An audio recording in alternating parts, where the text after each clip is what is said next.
GearWebsites.com is your source for firearms-based playing cards and books. We also have mugs, shirts, and posters with designs that we've made live. Of course, we have patches. Every Friday is Free Patch Friday. We appreciate your support. Thank you for shopping at GearWebsites.com.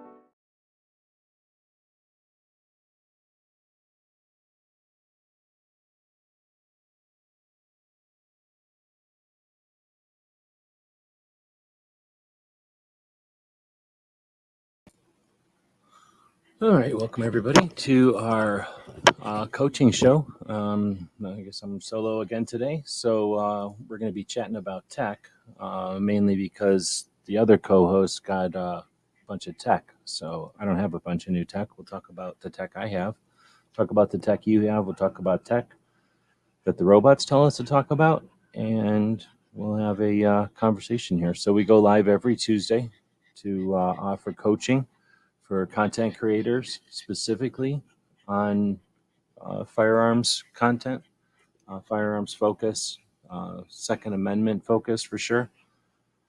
And guys who are just joining us live, Foss is out there saying hey. Ricardo, welcome. So if anybody else joins us, let us know. We do the show live on Tuesday mornings, so that so there's no perfect time to have a consulting show like this. So we started doing it. I'm not even sure why we started doing it on Tuesday mornings. I think it just worked into Clover's schedule, and we kept going with it. So since it's just me, we'll read through some of the text I got here. I can put it behind the puppy over here, and we'll read through it. This is what the robots told us to talk about today, and this is what we default to when we don't have Clover to have a conversation with here. All right, so otherwise, we got the other co-host here. Give him a biscuit for everybody out in the audience. That's his welcome biscuit for everybody. Unapologetically armed out there. Welcome. Are you at the event still, or is it? Wait, when is the event over? 11th. I guess it's over now. Or was it through the 18th? I'd have to look at a calendar. Let's look at a calendar. So one of our projects is guncalendars.com. Ask Gun Calendars. So over here on the Gun Calendar, we can see that today, oh no, it looks like the conference ended yesterday. It ended on the 14th. Today, though, is the anniversary of the patenting of the first submachine gun, the 45 ACP Thompson submachine gun. Woods is out there. Good afternoon. Wrapped up yesterday. Just Sunday. I've been, the reason we're late today is I've been changing out the water pump in the van, trying to diagnose a squeaky noise. Got a squeaky noise in the van, and it turns out it wasn't the water pump. So that was 2 days worth of effort and a couple of bucks. I have a new water pump now, but I still have a squeaky noise. So I got to figure out what the squeaky noise is coming from. I'm sure it was going to be that water pump. Anyhow, we'll jump back over from the calendars to this. Let's see. So we're talking technology. It says crafting excellence, advanced tools and techniques for content creators. So I put a poll up there what people are going to be. What are you looking at, buddy? What's happening? Oh, there's a fly buzzing around. I think he's looking at the fly. So we got a lot of tech. Then we got a poll going so people can chat about or give us some feedback on which type of tech you're most interested in. I got favorite, not necessarily most important. All right, buddy, that's it. You're going down. I'm putting him down. I got to put him down. He's getting put down. And he just sat there. He didn't even do nothing. All right, I'll turn off this. And we'll just have nothing on the screen, I guess. And then I can pull this over to where I can see it a lot easier than over by him. All right, so as far as the poll, we have camera, audio, editing, and 3D animation, or 3D/animation. And right now, editing tech and camera tech seems to be winning with a couple of votes each. So we'll leave that running throughout the show. Looks like Huck is out there. Good afternoon. Long time no see. I don't know how many people remember Huck or know Huck from back in the day on gun channels. If that's the same Huck, I'm sure it is. So yeah, let's dig into it. I'll just read what the robots came up with here. I usually take the topic and plug it into AI to give us some content for the description here, and it gives us something to start from. Sometimes we agree with it, sometimes we don't. Sometimes it's pretty good, sometimes it ain't. All right, so intricate world of advanced content creation technology. If you're, and I told it to write this for intermediate content creators because not everything, especially people hanging out, you've done this before. So you're an intermediate to advanced creator seeking to push the boundaries of your craft. You found your ultimate resource, and then there's a bunch of little cartoons in there. In this chat, we're going to delve deep into the cutting edge tools and techniques that are revolutionizing the content creation landscape, from cinematography and editing to post-production and distribution. This will be a guide to elevating your content to the next level of excellence. Perhaps, at least you'll get my perspective on it. What you can expect for advanced camera tech, we've got pro-level editing, we've got audio excellence, innovative lighting, set design, and then it just wrote a bunch of stuff down there. So we'll keep an eye on the poll over here. Oh, I guess I can't keep an eye on the poll over here. I can keep that poll way up here. Looks like we got a vote now for 3D and animation. So the first one, advanced camera tech unveiled. Explore the realm of high-end cameras, lenses, and accessories that can turn your visions into reality. We'll discuss sensor technologies, dynamic range enhancements, and low light mastery, empowering you to capture the perfect shot every time. Okay, well, I don't think any of that's important anymore. So this is 2023, and the tech and the tools are just in our phones now. We don't really need anything more than that. I'm sure you're going to find people that disagree with me for sure, because they want you to buy stuff with their links. They bought something and they want to justify that purchase. They only like high quality edit audio, video, whatever it happens to be. So therefore, everything should be that way. I'll say no, you don't need any of that. I've seen moms and grandmoms, single dads and dudes with 3 jobs. I've seen people with their thumbs on their phones make thousands and thousands of dollars a month. I've seen people have huge audiences and giant viewerships or audience space, I guess, whatever when you call like live shows, with very little effort into technology, sometimes not even turning on the cameras.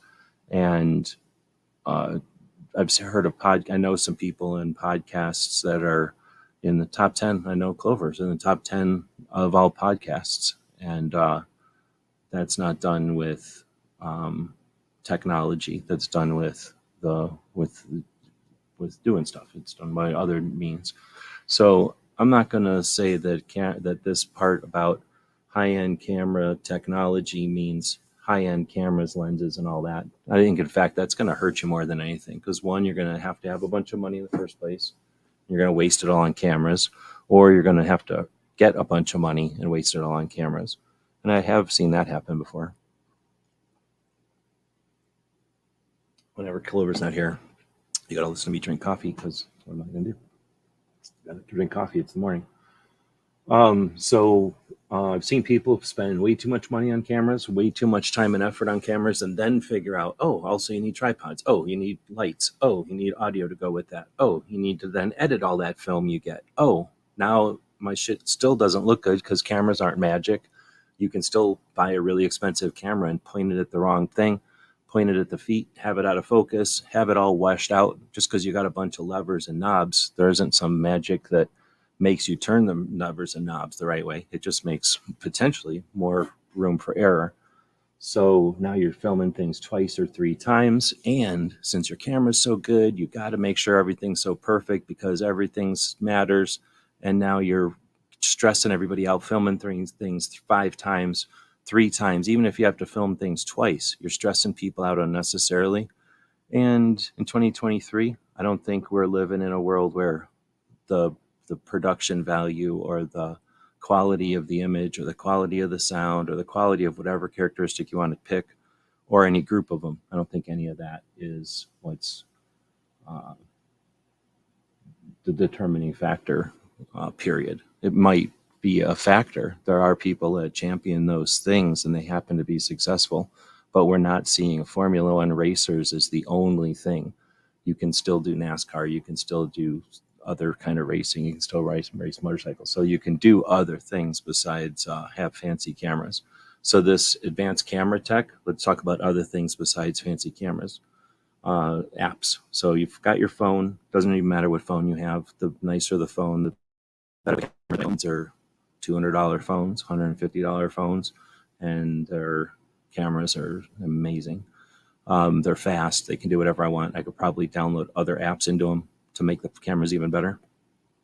But other apps that let you add filters or fiddle with it. I guess we're going to talk about that when we get into editing a little bit. But because there's these other things you can do with editing, cameras are less and less and less and less and less critical. Less and less and less resource needs to be spent on the camera part. And I'll just go ahead and add that to editing, and I'll add that to audio, and I guess lighting as well. Lighting, yes, you need lighting, sure. Even a fancy camera does better with good lighting, but LED light panels are super cheap now, and just finding a decent one, light ring if you like them, light bar. There's multiple ways to get LED lights around, or flooding or bouncing or doing whatever you need to do with old-fashioned lighting. You just do it now with LED, and it takes less batteries. It's more durable, smaller probably, and then brighter. So anything that used to be an issue with lighting now is solved with LEDs and better batteries. And let me know if I'm wrong, because I don't go around buying all these things, but I experience other people buying them all the time. And waves or eras of carrying different things around. Some of the folks out here that know each other and people out there who know of these folks remember the time when they all went with phones and their, what do you call those rigs? You make like a frame around your phone and have your, I don't know. They had like their phone pointing one way and then maybe another action cam pointing another way, and then a microphone on there and a sound recorder, maybe lighting. And they put all that on that little rig, this like framework that you put your phone in, and kind of like a picture frame with your phone in the middle and all these type accessories on the outside. And it was decent. They're rigid. They were fairly strong for as fragile as they were, but they worked really well. And I remember a couple of years at Wanamaker, it seemed like those were the way to go. And then people have moved on, and I don't know if that's because they moved their cameras on. It wouldn't work for an SLR that way. But the cages out there called Snobbassine cage. If that's the kind of tech and stuff that's out there, where was I going with that? That kind of stuff, the people are going to like that, and some people are going to stick with it, and it's going to work for some people. Maybe if I don't know, you think of all the things people are doing, going out to the range, doing stuff over a gunsmith table, trying to be around a reloader's room who, is trying to reload. All these things are going to require different cameras and ideally different setups and stuff. And what you're going to get out of that, are you trying to build a how-to video? Are you trying to prove a point or illustrate a story or something, or archive a visit, these kind of things. Again, I think a capable camera or two, maybe even three cameras is better than any camera. So if you get a camera and a phone, am I saying cameras? I should say phones. One or two or three phones is my suggestion, as on top of any fancy camera. Unless cameras are your thing. Then if cameras are your thing, go nuts. Shove cameras into this whole thing and work around it. There's going to be people out there that like audio so much, especially with the podcasting realm and everything. And I'm sure that there's people that are going to disagree with me again and say, oh, podcasting has to be perfect and blah, blah, blah. And the top 1% of all podcasters. Well, I know the top 1% of some, not all the 1%. I know people in the top 1%. And yeah, they spend some money on their stuff, but they suck at it. They suck really hard at it. Being able to use it and all that. I mean, yeah, they have it. But it's like giving somebody a fancy car and they don't know how to drive stick. So yeah, they have it and they can get good product out of it, but that's all they can do. So they probably could have bought something half the price because they only need 2 or 3 of the levers. That's all they figured out how to work. And they could have got something cheaper. So just because somebody who's at that level is using that stuff doesn't necessarily mean it's necessary to get to that level. So that makes sense. So just because Michael Jordan, let's say, I don't know anything about sports. So just because Michael Jordan's using some brand of basketball, don't mean he couldn't do what he's doing with some other basketball. It ain't the basketball that makes him Michael Jordan, right?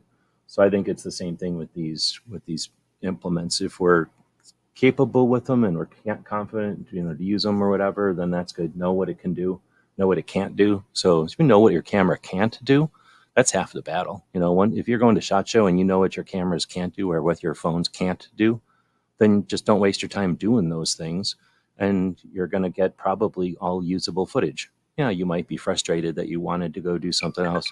Let's say you can't get out to the range with your camera because your microphones aren't good and the noise or whatever. Clover can't happen, or Clover can't jump in.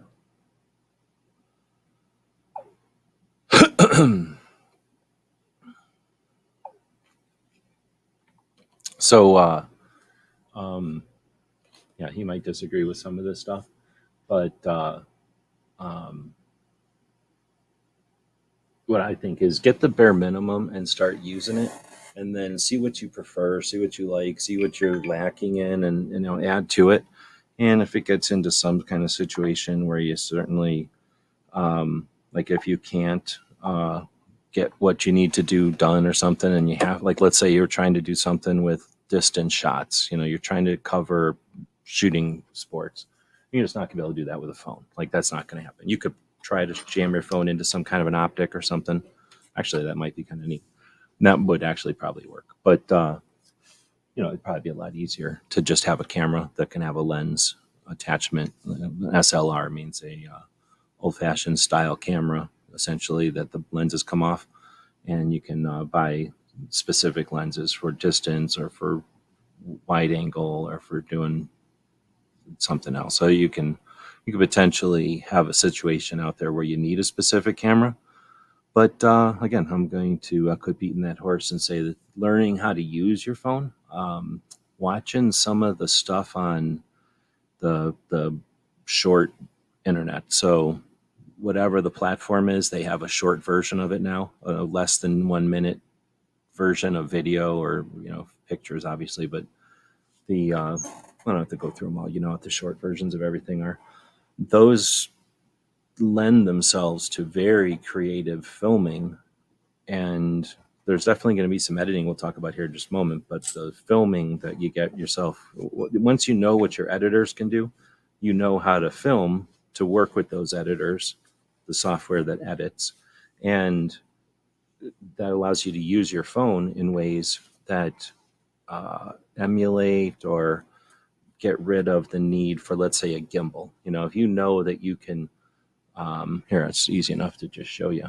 If I turn my camera on here, I did bring, here, let me turn my camera on. I did bring cinnamon rolls for everyone. So cinnamon swirl cake, I should say. It's a cinnamon cake. It's not really cinnamon rolls, so you get your hopes up. It's a cinnamon cake. So if anybody wants any, you can have some of that. But let's say that you are trying to do a technique where you want to get a pan of this, knowing that you can put your phone down and do this while you're recording. So let me go ahead and do that. Turn everything on here. Bring up my phone app, right? So if I wanted to start filming a video and I needed to pan, knowing that I can use the table here, right, is one thing. But knowing that if I take, let's say, this receipt from O'Reilly, because I had to go buy some auto parts this morning, and if I put that underneath, look at how much smoother it glides. And I can hit record and steady the phone with my one hand, and now I can use this hand to pull. Now, I also have a gimbal that costs like $200 that can move my camera that way. But, do I need to carry around that really fragile $200 gimbal? Sometimes I need it. Sometimes it's ideal, and that's why I have it. But that's the kind of thing I'm talking about. Learning how to use the things that you've got can be much better for you than saving up for or wasting your time learning. Let's say you learn the fanciest camera that's out there. What happens next year? Do they stop making fancy cameras and they go, no, we just came up with the last best camera. We're done developing cameras. Yeah, 2 more years, 3 more years, you're going to need a new camera because you're going to be frustrated with the one you got. So if you want to go down any of these lanes, go for it. I'm not just stifling anybody. I'm just saying that in order to be better at what we're doing, we don't need to pay for it. We can, got to pay for it in time and skills, skill building. But you can watch other people, you can collaborate, you can practice, and you can test things out and figure it out.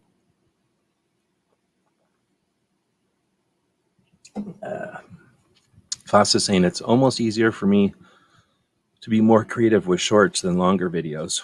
Well, I think it's certainly the case because you can play with a short. Nobody expects a short to be very long or to be very significant. So you can really play. And and then I think that because people are playing with their short videos, their short content, and there's a short audio also. There's always been commercials, but now people are making little plugs and little sounds for the short videos and everything else. So there is other short things happening, but we're of course focused on video most of the time. But yeah, I think there's more opportunity to see what's going on or kind of experience the fancy things that can be done, because you can watch a whole movie, and if they did an interesting thing with a camera in one scene of a 2-hour movie, what's the chance you're paying attention at that moment to witness that? I've seen some stuff where you don't think about it, but the way, like, let's say you have a telephone again. I'm going to go back to the camera here. Let's say that we've got a telephone. Let's say that this is the person and this is the telephone. I saw something where they held the telephone here in front of the person and then came up to a door and then opened the door, kind of went in the room a little bit as if it was that first person point of view. And then, they started it off like this. Hold the phone. The person was coming up to the door, and then as they were knocking on the door and the door opens, the phone goes forward. And this is just the person standing behind the actor, holding the phone and shoving it out there.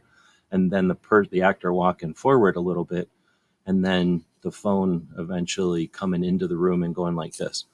For that little setup there, for a person to have that camera between them and then behind them and around them and orbit them a little bit and then get behind and see the whole room, like that'd have been difficult for a regular camera setup because they would have had stuff all around and lighting and everything. So they would have had to do that as like different angles and set up different shots and stuff, where a phone just lets you do it and be creative and play. So in a 2-hour movie, if they're doing something like that with a phone or with an action camera or something, unless it's obvious, like it's on the end of a stick on somebody who's hang gliding or something, where it's the only way they could have filmed it, then it can be a little frustrating to learn from other people.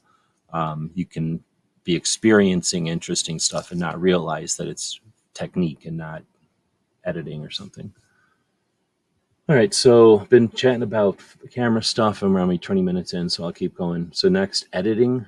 Well, I'm going to get rid of audio because I could care less about audio. I knew people in the radio realm, and that's probably where I got sick of audio. And now there's people in the podcasting realm, and they think they're so good because their podcasts are better than mine. That's fine. There's a lot of podcasts better than mine. But they also think that their podcast is better than mine because of the audio. And, that might be true. But then they're also suggesting that someone comes along and buys a better piece of audio equipment than they have, then they're going to lose their spot. I don't think that's the way it is. I'll get rid of this.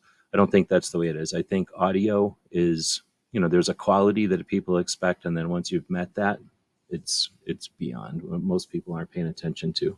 I could be wrong on that. And, there's, again, in podcasting and stuff, whatever. But I think as long as you can be clear and hear the audio, you're good to go. Now let's get to the editing. There's some podcasts out there that I've listened to recently. Ed's Manifesto, for one.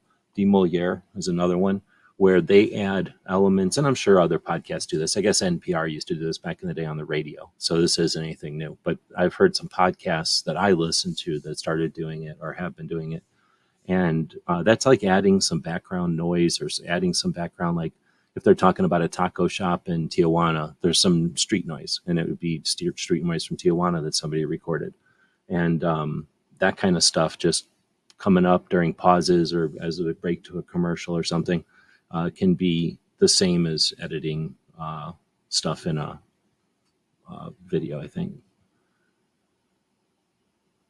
Let's see. Oh, no worries. Kind of just rambling here. I've been blabbing. Unapologetically Armed is asking what she missed. I've just been rambling here for 20 minutes about how I don't think editing video is that big a deal, at least buying a fancy camera. So then I switched to saying I don't think audio is all it's cracked up to be once you reach the level of clarity. Once you get noise-free, decent audio, you're good to go. Now I know that there's people that are going to fight me on that. But we're talking 2023 when a phone is totally capable. A phone with those little microphone thingies like what Pink gave me. Do I have them out here? Yeah. These little things, I keep showing them. These things plug into your phone. This one doesn't work for me. Wait, this one does work. This one won't charge, I think, is what's happening. So when you plug this case into the charger, and now it's charged, there's a battery in this case, and these lights are telling me that the case itself is charged up right now. Okay, and then I guess when you put them down, these things charge, and I don't know what the lights indicate. This thing plugs into your phone, and it's the receiver. These are microphones that go on people. So this is like a $30 package or something. People upgrade these. Pink donated them to me. So I think he's upgrading to a newer pair. I don't know if they're that much nicer. I know Gizzard has one. I'm pretty sure Snob has a set. So those along with a phone, awesome, amazing, like really, really good quality. I know those guys did their podcast with it. I know somebody who's in the top 10% of all podcasts, and he uses something similar to that. So I really think that with just an adequate amount of tech, you're good to go. So I'm not claiming static and noise and anything goes, but once you're to the level of decent, and we're talking intermediate level here. So once you're to a competent level, you're comfortable and you're competent, and you know that there's not stuff that you can get rid of with better equipment, then quit buying equipment. And then start thinking about some editing and start thinking about what you're talking about and who you're talking to and who the audience is for that. Because I think in 2023, again, there's going to always be snobs. There's always going to be people who are only looking for the fanciest. They got to do everything with their pinky out. And then there's people that are the other way who don't need anything fancy. They want everything rough or raw. And there's most people in between. So most people are in that in between and can accept an issue or two if what they're getting is what they're looking for.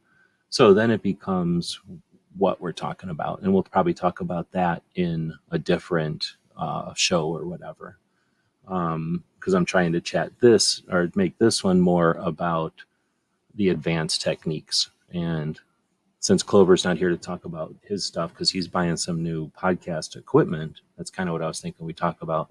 I'm going to talk about what I've been seeing as far as editing. And I'm just going to blow off lighting because I think the answer to all lighting these days is get something that's LED that you like.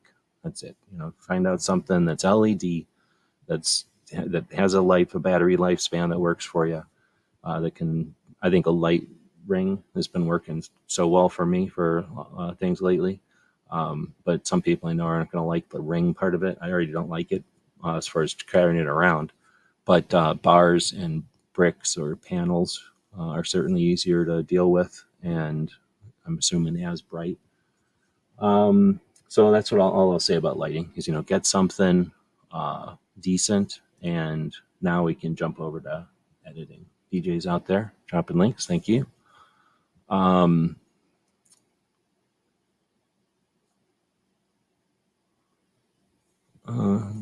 GunTube.org, good place to put your stuff when you're once you've created it. Okay, so now let's get to editing because I really think that's where we get into some in 2023 where you can get the most bang for your buck. And I'm curious to hear what people use for editing apps and softwares and that kind of thing. So I'll start at the top with computer software. And when we're talking editing for content creation, you can definitely get by with free software. There are open source programs out there. Find the names of them if you need them, but we're talking intermediate here so people know what I'm talking about. You can get open source stuff. So in other words, software that no one owns, that no company owns the patent on. Instead, a bunch of capable people got together and started to create a project, and then they left the keys in it, and anybody who comes along can drive it someplace else or take it in a different direction. And if people like that new direction, that becomes the new version, and it evolves. And sometimes that's to meet a demand. Sometimes that's to include a new feature. Let's say when vector software started to include uh, like three-dimensional aspects to it. Like those things are creeping along and creeping along. People wanted them more, and somebody figured out how to address them in the software, and it was added to the next version of the software. And those things are great. There's very little disadvantage other than, just like anything, if you're going to learn something that's unique, then you're making that decision. So just make sure you're jumping into a software, a program, or um, a project that is going to be there for the long haul, or that's established enough to do what you're going to need it to do. And that's something that we could easily have a conversation about. So you've got free software, you got open source software to do everything. You can do video editing, you can do image creation and manipulation, you can do three-dimensional stuff and that kind of thing. You can do audio editing. I already say that one. So you can definitely do, or and then you can even do audio. Yeah, audio editing. I already said that. You can pretty much do all of these things. It's just that the only real disadvantage there is that you're going to be, in a smaller. Well, no matter what group you go into, you're going to be in a smaller, what's the word, like user group, user base than the mainstream, the largest things. So in imaging, there's Photoshop, and that's what most people are using. Everybody's sort of Photoshop. It's sort of like Kleenex or something now. It just means going in and editing a video, a digital image is like photoshopping it. But it's really a name of software that now Adobe owns it, and it's a subscription service, so it costs money, and it's a subscription, so you can't just buy it once and make the decision and be done with it and own it forever. It used to be like that, and it is possible to get older versions of it like that, but really, it's now it's more of a commitment. Now it's more of um, a subscribe type of thing, and then once you end the subscription, it's over. So it's definitely not for everybody, and it's not inexpensive. It's $50 a month.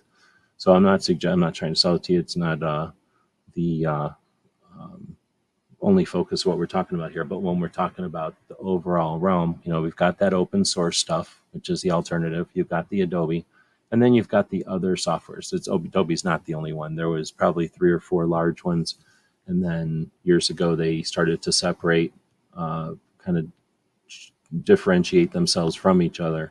Some of them lasted, some of them didn't, but the ones that lasted exist. Now the thing is, most of them are either digital images or video or audio, and then a couple of them might be both. Like it might be digital, it might be video and audio, or it might be photo and digital. I keep saying digital, photo and video, but yeah, I'm trying to think now. I'm trying to think of too many things. There's definitely going to be more of a one-trick pony when you're dealing with the non-Adobe products. And the only thing that Adobe has going for it, that one of the reasons it's so large, is that you buy a package, and when you subscribe to Adobe, you can easily subscribe to all of their software packages. So that's the appeal. Sort of like Macintosh. Some people like it, some people don't. The people that like that their phone and their computer and their iPad and their watch are all going to just talk to each other. It's sort of like that with Adobe. That's one of the features people dig, is the what I use on my phone, what I use on my computer, what I go to work and use on the computer there. They're all talking to each other in the cloud, and it's one of the features. So then those are the big things, right? You got your open source stuff, you got your paid for stuff, and those are usually software packages, or at least they were software packages and then developed into apps and things. But most of them are kind of existing and doing what they're doing. Well, I'm going to use the example of removing a background from an image. Let's say you got a person standing in a field and you want to remove the field. You just need that person standing there for some other project. That used to be kind of a tedious thing, and then it got a little easier as software becomes smarter. And now that there's AI, it's much easier for the software itself or plugins to the software to crop out or to figure out what's this thing and what's that thing, and what, even though this is just an image, let's recognize what's going on here and know what the humans want to do. So that removing the background from an image used to be something that was kind of difficult. You needed to use software that could at least use a transparent background, and that meant you were limited to not all the softwares out there, because not all file types can be transparent. There's a whole bunch of file types, images, that have to have some color. So if you have an orange circle, there's going to be a white background or some other color background to it. But in certain file types, newer, whatever, not newer, but technically newer, but in other file types, you can have just that orange ball. And even if it's a file, it's not necessarily a square file with an orange ball in it. It's now just an orange ball. That's the size of the file. So anyway, so some of these packages could use those kind of files, and some couldn't, and that's where we start to see the development of these different softwares. So I'm reading Gizzards' comments here. I like the iMovie and the on the Mac platform. It's native to the OS and it works well. There are compatible versions for the iPhone and the iPad, and it's all free.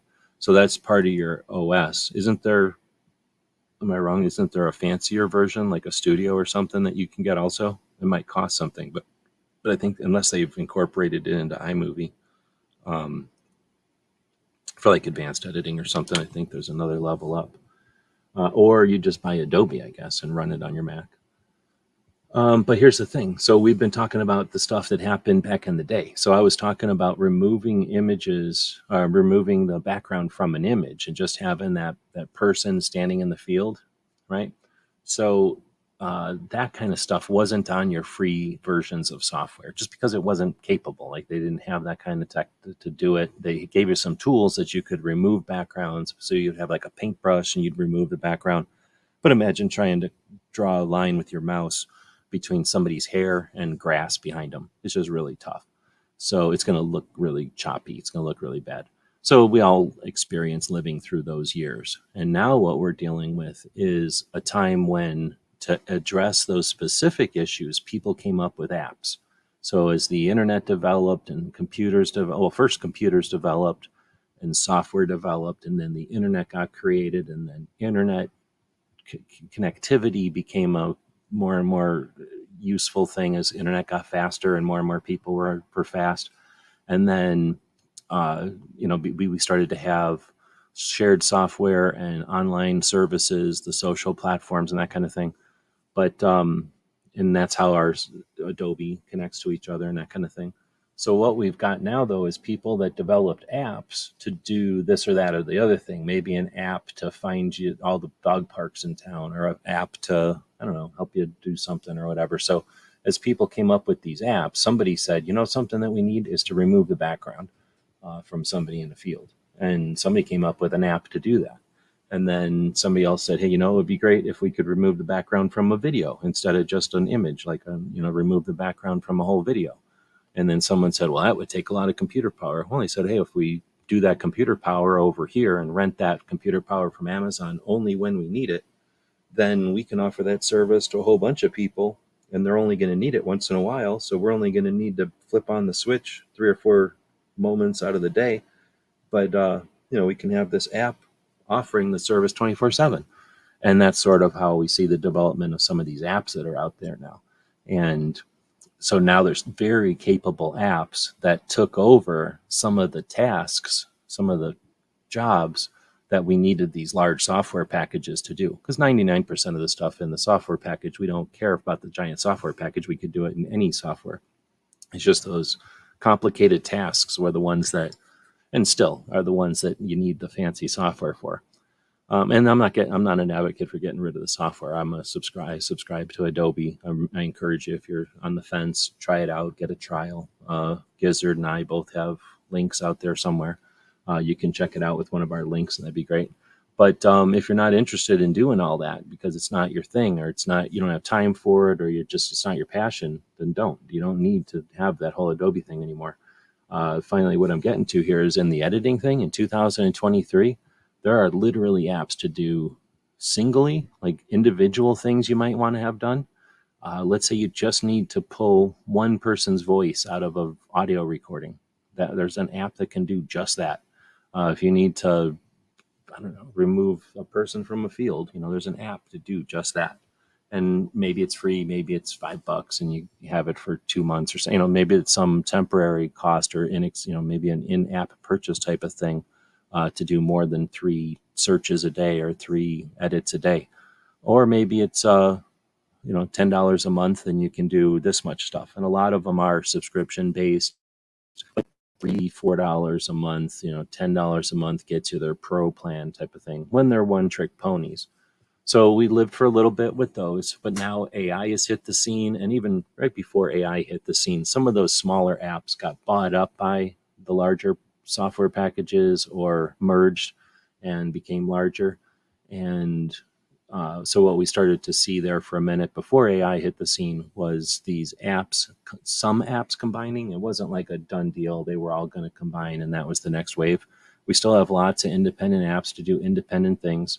So if, for example, you're not interested in figuring out to do this with your computer or your phone, because your phone can just do this. But if you just wanted to, or Instagram can do this, but if you needed to take a color picture and turn it black and white, and for some reason you needed an app to do that, or you had an application or you had a project where an app would fit that task, you need an app to do this. You can find that app out there to turn color into black and white.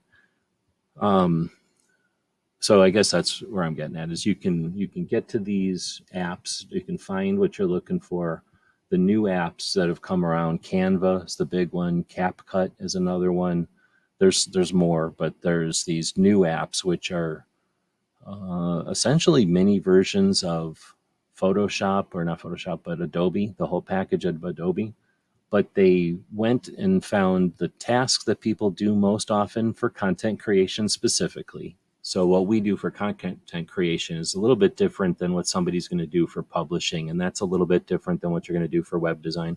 That's a little bit different than what, I don't know, some other kind of marketing is going to do. And that's totally different than what somebody on a spreadsheet is going to do. And that's different than what somebody who's building computer games is doing. So, right, we've all got our ways that we're doing stuff. But then these software packages allow, or have kind of come together and offer you, usually a subscription or some free version, the ability to do some really powerful stuff.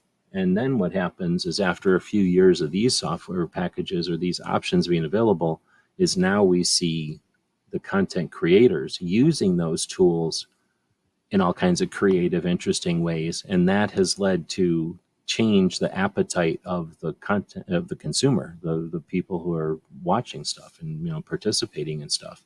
So it's pretty neat to be in this realm right now, because there's so many options, or so many potential routes to take to get to an end goal. Again, if you were going to do some kind of content creation where you were going to take a person and put them in front of news of the day, some kind of story, whatever. There's a story about a flood somewhere. So you're going to get a picture of that flood that you can use, and then put your reporter, your article writer, or whatever that's called, a journalist, in front of the thing. And you would have needed Photoshop or some sort of software to do that task of cutting that person out of their background and layering on top of the background you wanted to have them in backup. Well, now you can just do that on any number of apps with your thumb. Click, click, click.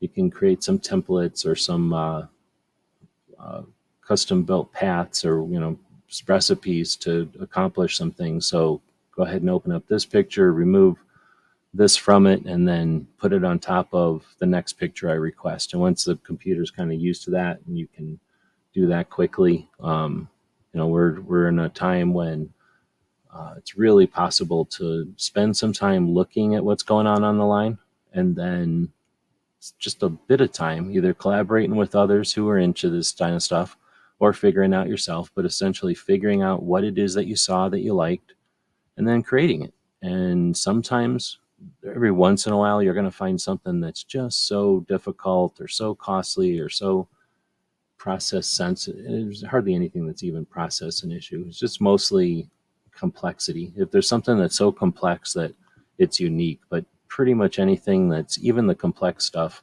can now be broken down into chunks and duplicated or replicated through either AI or artificial or like a fake way. So I think these tools, the editing tools specifically, are the ones that if I was recommending to someone who's getting into content creation for the first time, I'd say get something to take pictures and audio and video with, so a phone, and then take a bunch of stuff, get some content, and then start editing.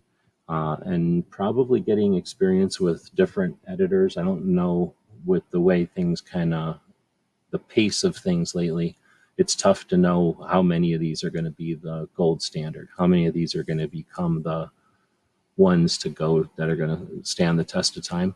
So Canva certainly has shown a lot of potential, but Adobe Express is the paid version, is another version. It's a subscription-based version that's similar, and well, not similar. It's way better to me. I used Canva for a bit and figured out what it can do, and it's essentially a quick version of Adobe Illustrator. It's like a little, if Adobe Illustrator is a big thick book, this was like a little pocket notebook you could put in your pocket. Canva is just this like little quick thing. Like if you only need to do a couple little things and you don't need the giant book all the time, they just write down enough stuff to get you getting you doing what you're doing. Every once in a while, you still got to open up the big thing, but once you get used to that little book and you understand where everything's at in it, you get used to it. You hardly ever open the big one anymore. And that's what Adobe Express does, is they figured out that, hey, okay, people don't need the whole thing open anymore. They really just need to take yesterday's picture and adjust it a little bit and call it today's picture. Or right now, what's happening, unfortunately, is a lot of people are just washing the internet with content by saying, hey, go to a robot and say, hey, give me 50 topics, and then write 50 articles, and then put those 50 articles with 50 pictures, and then post those over the next 50 days. We're seeing a lot of stuff like that, which these software packages are able to do. And that'll be one of the next things, is how we, as the people who experience this and use the internet while that stuff's happening, how we react to it and how we react to it. Because if we end up purchasing things and they make money, they'll keep doing that kind of stuff. But more than likely, that kind of stuff will get, it'll come and go. It'll just get no long-term response, and they'll quit doing it. But they'll leave us the tools that they were using to do that stuff. And I don't know if they drove the reason for these tools or if they just exploited what the tools could do. But these tools are pretty powerful. All right, I see Shefire's jumped in, so I'll go back and see what's going on with the chat. We're getting close to the hour, so I guess I was able to chat for this stuff, even though it's probably not what Clover would have talked about today. Shefire's jumping in saying Canva is great. Yeah, I like Canva. It's just that I already pay for Adobe Express, and I haven't used Canva in a little while. I know they've added some AI and some stuff that I thought was kind of cool. But they're like 80% the same, if not more than that. Maybe somebody who's used them both. But I'm already paying for the Adobe. So Adobe includes the what is it called? Adobe Express. And essentially the amount of time it took me to figure out Canva is how much time it took me to figure out Adobe Express. And they're a tiny bit different, but no more different than sitting in a Ford dashboard and sitting in a Chevy and looking at the two dashboards. You figure everything out real quick. And they drive essentially the same.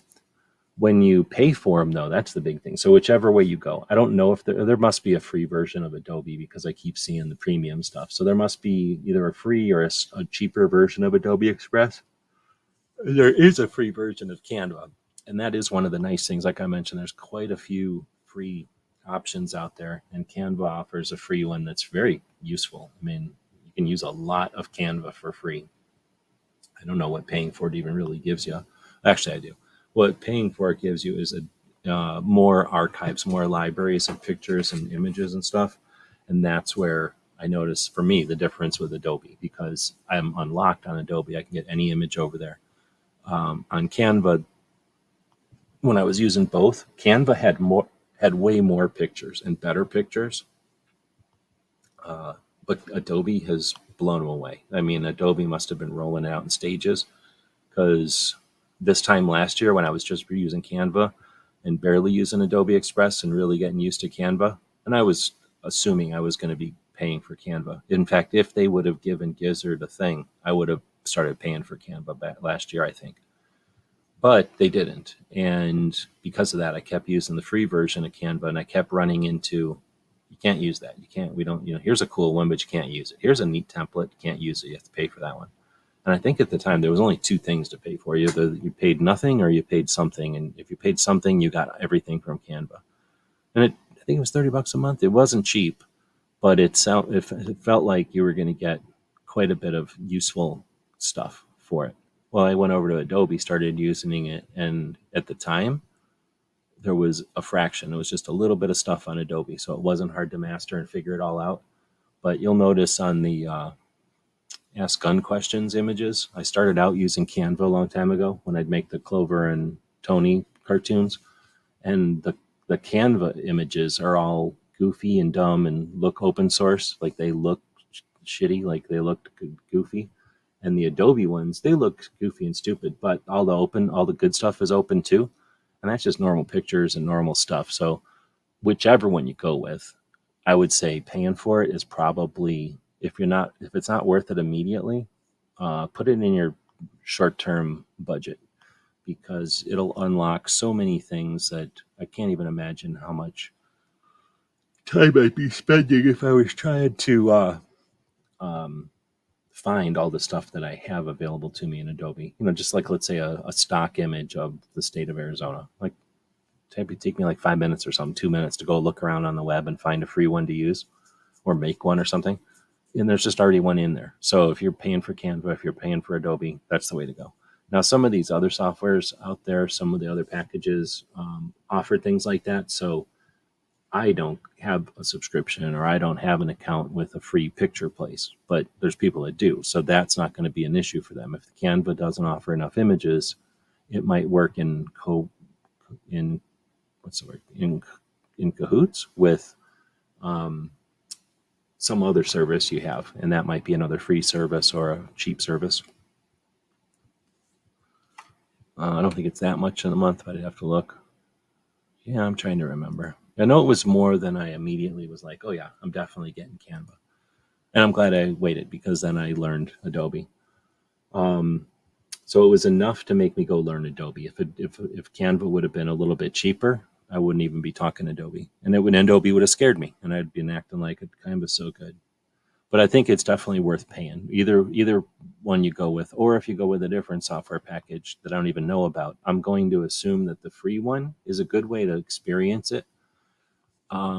Since we're talking advanced level, I'll take a second here to offer this to pretty much any of these things, but it's certainly easier with software than with the other things. But you can apply it. If you can borrow a camera from somebody, or if you can get your hands on a camera for a project or something, certainly apply this.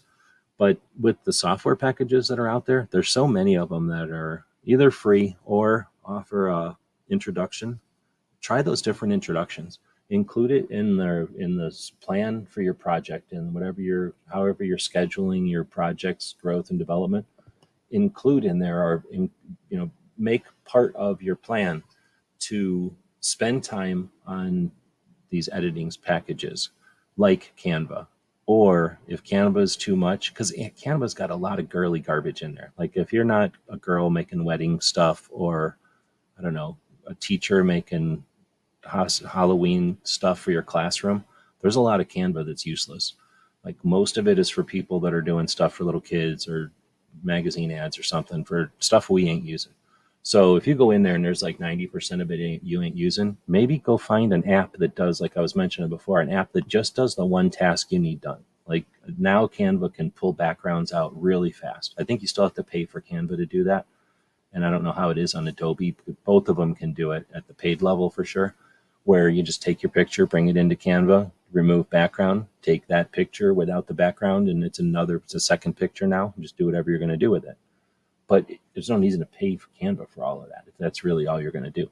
Go find an app that can do that, and either that app will cost you $7 or something, period, or it'll cost you a couple of bucks a month, or maybe it's every 20 downloads it's $1 or something. Like they'll come up with some schedule to charge you that's nowhere near as much what the monthly or what the full rate would be. All right, so I don't think there's one way to go. I don't think there's a best plan. I think that if you're super busy and you want to accomplish something, sometimes not using any of these options is the way to go. And that's the one that's not on this list because robots don't have feelings. But the robot wrote this without any kind of mention of other people or learning skills with in collaboration or conjunction with others. So let's say you wanted to get really awesome footage of the J.M. Davis Museum. Well, you could effort to do all that, or you could hook up with somebody who's already been to J.M. Davis Museum. There's 3 or 4 people in this room that probably have J.M. Davis footage that's really good because they had really decent cameras when they took it, and they spent a day or two there, maybe even more over the years, and maybe they have the footage you're looking for. So now, instead of going around doing a bunch of stuff and listening to everything I just said here and doing any of this as advice, instead you're just aware of everything we talked about here, and then you just short circuited it and you hook up with Gizzard and you make some arrangement, some kind of a trade or back and forth, and then now you've got some decent footage. You can move on with whatever your other projects are, and you didn't have to spend a bunch of time learning or buying or developing. But again, everybody's projects are different, everybody's time and ambitions are different. I'm not going to suggest that you outsource or pay someone to do all your skills for you. There's quite a bit of enjoyment with, or satisfaction, I guess, in learning some of this stuff and accomplishing some stuff, especially if you are, that's part of what you're getting out of everything that you're doing. On the other hand, if it's not something that you value and it's certainly not something that you want to waste time on, there are, again, going to be apps out there. Take a look around. And you don't have to find them. If you don't know how to find apps, I don't know how to find apps. I know about apps. I hear about them. It doesn't mean I spend my time looking for them. Talk to other people. Find out what the name of one. Hey, does somebody know an app that can do this? Even if they don't, they might be able to ask 3 people. And if you ask 10 people to ask 3 people, that's getting the answer. It's getting a spread of 30 people or whatever that comes out to. So these are topics that we talk about on Thursdays. We're getting to about the hour mark. And I saw that a couple of people who said they were going to show up didn't show up today, but then a whole bunch of people showed up who we didn't expect or that don't show up every single week. So thanks everybody for joining us. I'll go through the comments here and make sure that we're not missing anything, but we do have a poll going. So we'll take a look at that first. What is your favorite tech for content creation? So another way to say that is, what is your favorite aspect of content creation, I guess? And what we got for answers, I guess I can't put them up on the screen, but maybe I can do this. I don't know how well that's going to look. That kind of gives you the answers. So what was your favorite tech for content creation? Cameras, crazy, came in number 1. Editing tech, though, came in above audio, and I think on different audiences would come up differently there for sure. And then kind of as expected, 3D animation technology came in last. I forget, maybe just a vote or 2, though. Now, you like what you like, don't like what you don't like. I've played with Blender, which is open source, a free version of a 3D software. And then I've also used Fusion 360, another kind of both. They have a free version until you reach a certain amount of money, and then they like you to pay for it. And creating in 2D, 2-dimensional is fun. Creating in 3-dimensional is, once you understand the tools, the brushes and the paint brushes and the techniques a little bit, it's a lot of fun and it's super useful. There's so many things you can do with 3D stuff, animations, and still that. Be careful. I guess what I'm getting at is it's certainly addictive. So it's good that we don't have that many people into the 3D and tech. On the other hand, we do. We know that there are quite a few visualizations that have been made with three-dimensional firearms, showing you how the action works, or showing you, I don't know, some aspect of firearm stuff, through like a model. That three-dimensional modeling, that doesn't just happen. That happens in this kind of software that we're talking about. So there are people that make money doing it, and there's people that do interesting, flashy things with it. But think about how much further along we'd be if people were using that power, that tech, to create awareness. So I always want to throw that out there.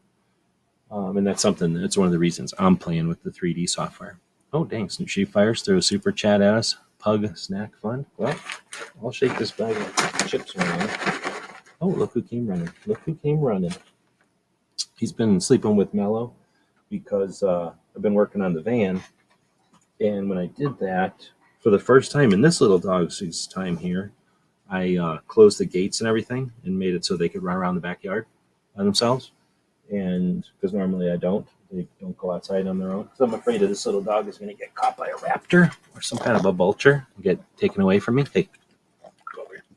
And but I was working on the van or whatever, and I wanted to see, if he's going to be a good dog or not. If he's going to be a kind of dog that snoops around the whole time looking for gaps in the fence, trying to escape all the time, or if he's the kind of dog that hangs out. He's the kind of dog that steals biscuits. That's the kind of dog he is. Look, he's coughing up the biscuit because he ate it so quickly from stealing it that he couldn't even eat it. He had to inhale 2 biscuits, and now he's paying for it. He came over here and stole them. So there's the evidence of the stuff, the thievery. Now he's eating the evidence, but he's chewing it this time at least. So that's what happens when he just tries to inhale the food. But then here is an actual from She Fires. Thank you very much. That's for the first $5, and then here's for the other $5.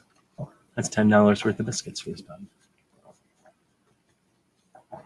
Well, also in honor of She Fires and Woods, who can't get enough of this thing.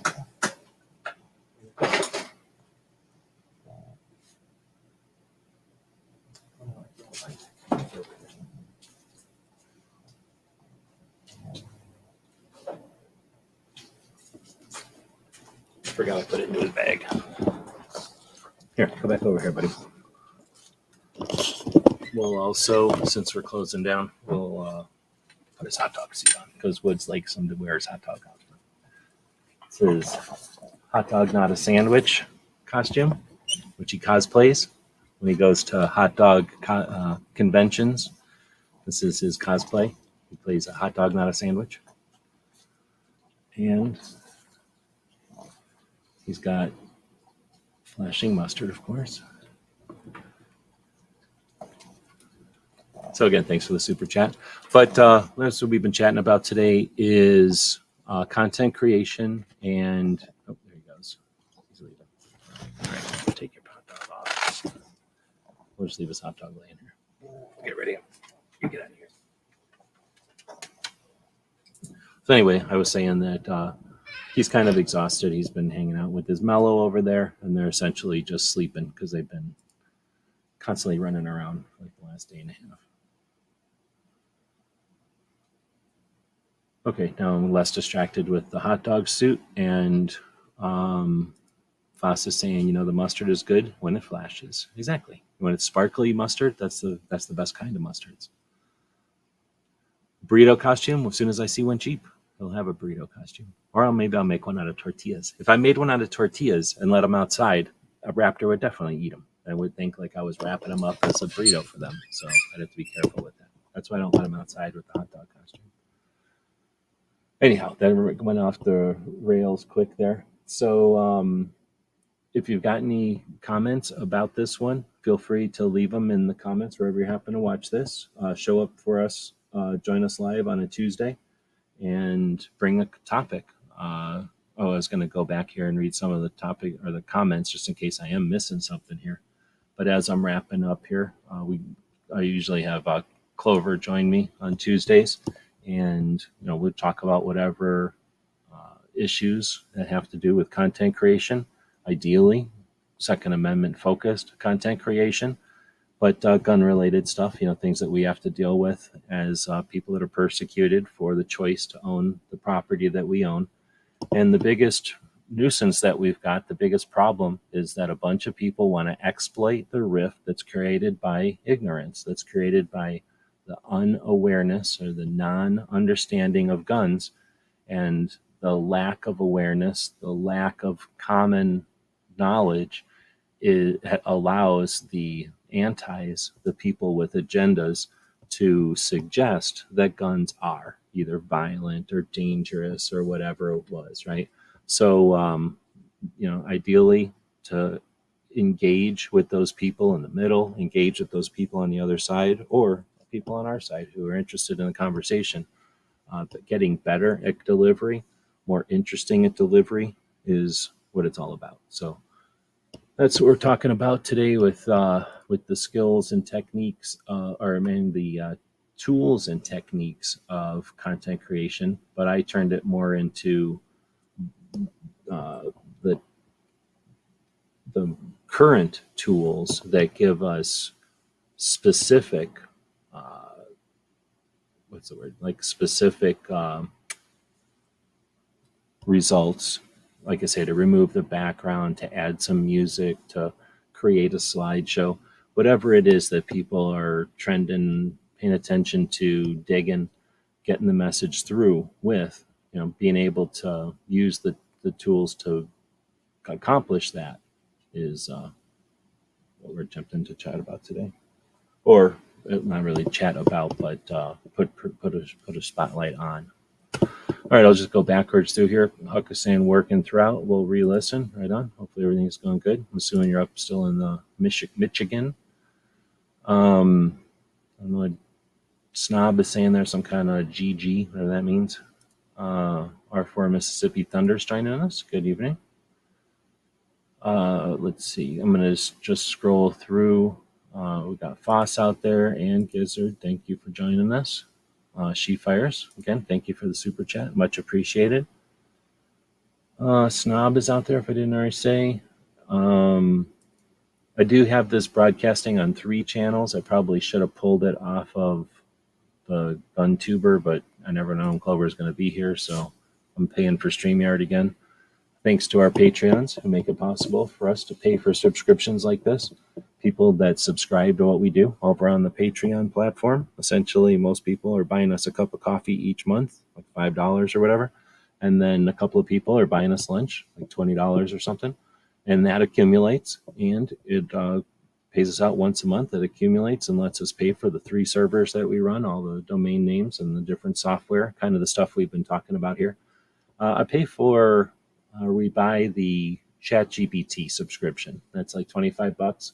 I'll probably change that to something else, to a different type of AI when I have a chance to get into them again. But I use that AI constantly. It's super useful. And there's a couple other softwares that I've got my eye on. There's at least one new one that I really need to get on, and then 2 more that I'm kind of bugging to get trying out. So we'll chat about different things like that in the future. But again, thanks to the Patreons that make it possible for us to even consider putting out funding for projects like, or for software like that. AR Guns joined us. Welcome. And seeing if there's any questions. Gizzard was talking about the software for the Mac. I think somewhere in here you talked about the, is it further up? You talked about the price on the iMovie or whatever, but he's saying that the Mac OS just lets you click on a person and it'll automatically remove the background. So whatever it is, whatever the brain power that figured that out must be easier and easier every day. Snob is talking about a place he uses for free stock images and videos called Pexels. I guess they have a free version or not.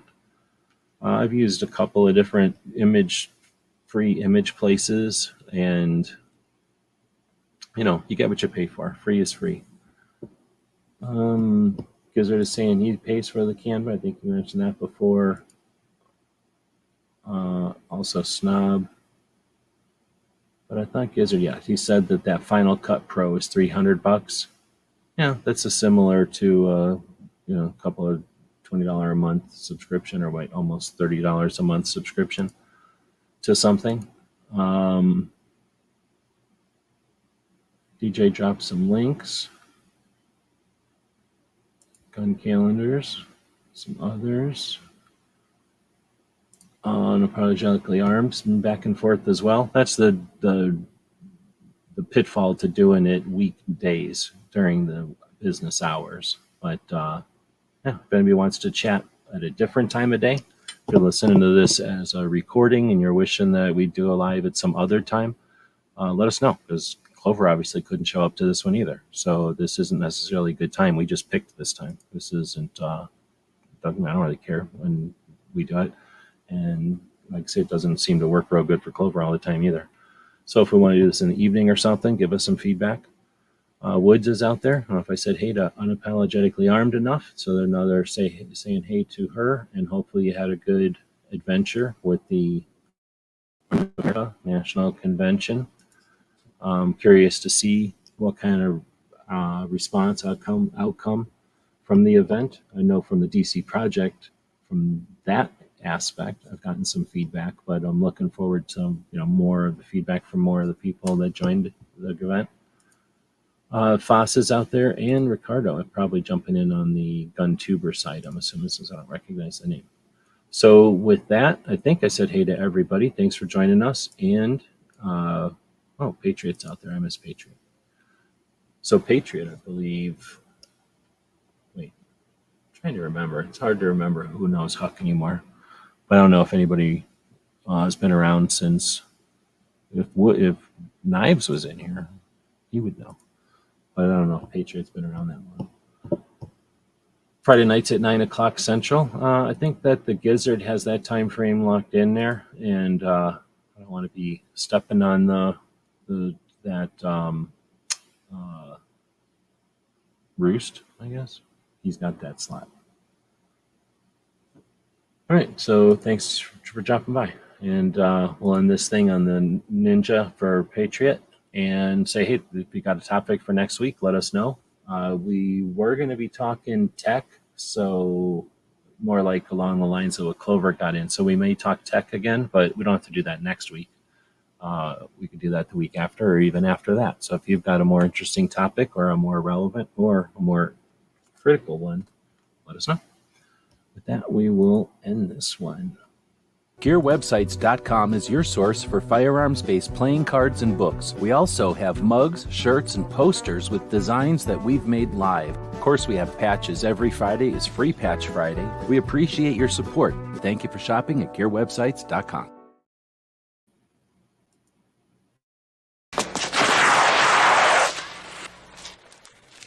Shit.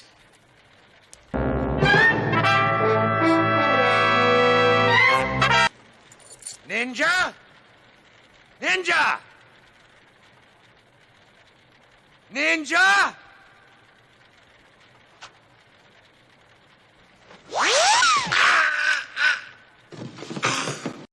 It's 11:59 at Radio Free America, and this is Uncle Sam with music and the truth until dawn.